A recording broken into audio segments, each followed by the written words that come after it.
नमस्कार, स्वागत है आपका हमारे चैनल में। अब खबरें विस्तार से। हाथरस भगदड़ हादसे के बाद से फरार चल रहे सूरजपाल उर्फ नारायण साकर हरि भोले बाबा का वीडियो सामने आया है। न्यूज एजेंसी की दिए इंटरव्यू में सूरजपाल ने पहले तो 31 सन तक चुप्पी साधे रखी। इसके बाद नारायण साकर हरि की जय के साथ अपने बयान की शुरुआत की। भोले बाबा ने हाथरस हादसे में 5वें दिन दिए गए बयान में कहा है कि 2 जुलाई को हुई घटना से उन्हें बेहद अफसोस है। हाथरस हादसे में 123 मौतें के जिम्मेदार माने जाने वाले नारायण साकर हरि की तलाश पुलिस कर रही है। हालांकि वो मीडिया को इंटरव्यू देते दिख रहे हैं। सूरजपाल उर्फ भोले बाबा ने अपने बयान में कहा है कि 2 जुलाई की घटना के बाद मैं बहुत दुखी हूँ। भगवान हमें इस दर्द को सहने की शक्ति दे। कृपया सरकार और प्रशासन पर भरोसा रखिए। मुझे विश्वास है कि जिसने भी अराजकता फैलाई है उसे बख्शा नहीं जाएगा।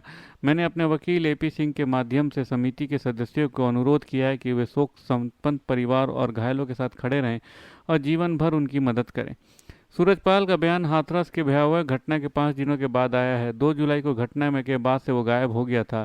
सूरजपाल उर्फ भोले बाबा को भी इस भगदड़ के मामलों में आरोपी बनाया जा रहा है। हालांकि प्रारंभिक एफआईआर में उसका नाम नहीं है।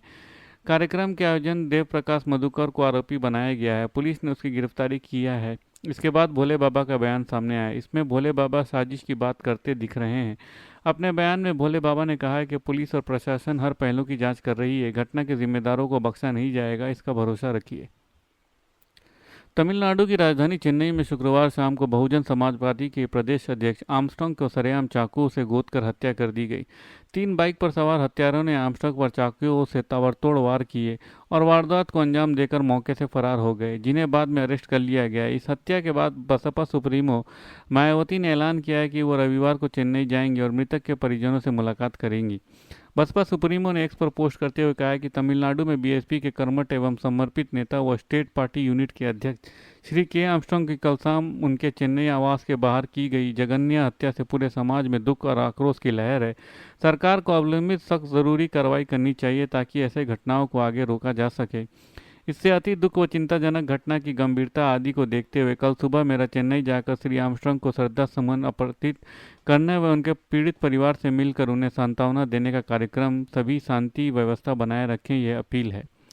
इस हाई प्रोफाइल हत्या के बाद एक्टिव हुई चेन्नई पुलिस ने अब तक 8 आरोपियों को गिरफ्तार कर लिया है। आरोपी की गिरफ्तारी के बाद एक बड़ा खुलासा हुआ है कि गिरफ्तारी किए गए सभी आरोपियों का कनेक्शन ऑर्किड सुरेश गैंग के साथ जुड़ा बताया जा रहा है। तार से लोकसभा में नेता प्रतिपक्ष राहुल गांधी के हिंदुत्व वाले भाषण को लेकर देश भर में सियासी संग्राम जारी है। बीजेपी और उनकी सहयोगी हमलावर हैं तो वहीं विपक्ष के नेता राहुल गांधी का बचाव करने में जुटे हैं। महाराष्ट्र के पूर्व सीएम और शिवसेना यूबीटी के प्रमुख उद्धव ठाकरे ने साफ तौर से कहा है कि राहुल गांधी ने हिंदू धर्म का कोई अपमान नहीं किया है। उन्होंने बीजेपी पर हिंदुत्व का नकाब पहनने का आरोप लगाया है। कांग्रेस राहुल गांधी के भाषण पर शिवसेना प्रमुख ने कहा, मुझे बताया कि उन्होंने क्या गलत कहा। उन्होंने कहा कि हिंदू धर्म का अपमान किया। वो बार बार शिवाजी की प्रतिमा दिखाना चाहते थे, लेकिन उन्हें भगवान शिव की तस्वीर दिखाने की अनुमति नहीं दी गई। क्या ये हिंदुत्व है? उद्धव ठाकरे ने आगे कहा कि प्रधानमंत्री जो खुली सभा में जय श्री राम कहते हैं, लेकिन संसद में बीजेपी के अलावा ऐसा कोई कहे तो क्या वो अपराध है? महाराष्ट्र विधान परिषद में हंगामे के सवाल पर उन्होंने कहा कि अगर आपको ऐसा लगता है कि कल राहुल गांधी ने हिंदुत्व का अपमान किया है तो मैं इसे नहीं मानता। उन्होंने साफ शब्दों में कहा कि बीजेपी का मतलब हिंदुत्व नहीं है। हम भी हिंदू हैं और हमें भी कोई भी हिंदुत्व का अपमान नहीं करेगा और हिंदुत्व का अपमान बर्दाश्त भी नहीं करेंगे, और उसमें राहुल जी भी आते हैं। लोकसभा के सांसद के तौर पर खालिस्तान समर्थक अमृतपाल सिंह ने शपथ ले ली है। पंजाब के खडूर साहिब से लोकसभा सांसद अमृतपाल को शपथ दिलाने के लिए असम से डिब्रूगढ़ जेल से दिल्ली लाया गया था। शपथ लेने के बाद उन्हें फिर से दिल्ली से डिब्रूगढ़ सेंट्रल जेल भेज दिया गया है। खालिस्तान समर्थक अमृतपाल सिंह की शपथ के लिए विशेष सुरक्षा इंतजाम किए गए थे। अमृतपाल सिंह को हवाई जहाज से असम से सीधे दिल्ली लाया गया था। इसके बाद स्पीकर ओम बिरला ने लोकसभा सदस्य के रूप में उन्हें शपथ दिलाई थी। अदालत ने लोकसभा सांसद के तौर पर शपथ लेने के लिए अमृतपाल को 4 दिन की पैरोल दी थी। इस दौरान कोर्ट ने कुछ शर्तें भी लागू की थी। कोर्ट ने अपने आदेश में कहा था कि दिल्ली से अमृतपाल के रहने के दौरान उनके परिवार या रिश्तेदारों की तरफ से कोई भी बयान मीडिया में नहीं दिया जाएगा। पंजाब पुलिस ने 23 अप्रैल को अमृतसर से अमृतपाल को गिरफ्तार किया गया था।